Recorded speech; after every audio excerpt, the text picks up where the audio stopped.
আমাকে কিছুই বলেনি, কোনো কিছুই জিজ্ঞেস করেনি। তারপরে ছেলেগুলো চলে গেল। তারপর পিছনে ফিরে দেখলাম আমার বন্ধুটাও আর নাই। যাই হোক, নাই তা নাই, আমি তো রাস্তাটা চিনলাম, রিক্সা নিয়ে আবার চলে যাব। তো মেয়েটার পিছন পিছন আবার হাঁটা শুরু করলাম। হ্যাঁ, কিছু দূর যাওয়ার পর মেয়েটা দাঁড়িয়ে পড়লো।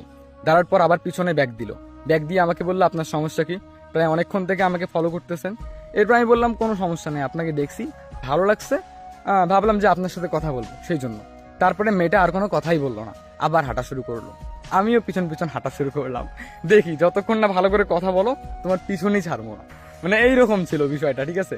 আর তখন বাজতেছিল প্রায় 4:30। হ্যাঁ, মেয়েটা যে কই যাচ্ছে আল্লাহই জানে, আর আমিও পিছন পিছন হাঁটা শুরু করছি।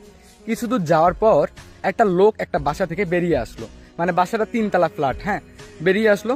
বেরিয়ে আসার পর বললো যে, কিরে মা, এতক্ষণ লাগে আসতে? আর আমিও মেয়েটার ঠিক মানে কাছাকাছি ছিলাম। তখন সঙ্গে সঙ্গে মেয়েটার বাবা বলল, ছেলেটাকে। তখন মেয়েটা আমার দিক তাকিয়ে কোনো কিছু বললো না, না বলে শুধু বললো যে, বাবা, আমার একটা ফ্রেন্ড আজকে নতুন জয়েন করছে, সো আমি আর কি নিয়ে আসলাম আমাদের বাসায়, মানে একটু পড়াশোনা নিয়ে আর কি কথাবার্তা বলতাম। তখন তার বাবা বললো, ও আচ্ছা বাবা, ঠিক আছে ঠিক আছে, আসলে সমস্যা নাই, তুমি নতুন জয়েন হয়েছো? আমি কোনো কিছু না বুঝে বললাম যে হ্যাঁ। এরপরে মেয়েটা বললো যে আসো।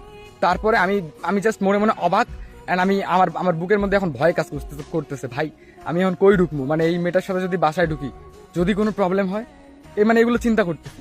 এরপরে আবার ভাবলাম যে না, প্রবলেম হলে হোক গা, মেয়েটাকে ভালো লাগছে, মেয়েটাকে আমার লাগবেই। তো তারপরে বাসায় ঢুকে পড়লাম। কলিং বেল বাজাতেই আমি জিজ্ঞেস করলাম যে, আপনি এটা কার বাসায় আনলেন? তখন বলল, নিচে যাকে দেখলেন উনি আমার বাবা, আর এটা হচ্ছে আমাদের বাসা, 3 তলা ফ্ল্যাটটাই পুরোটাই আমাদের।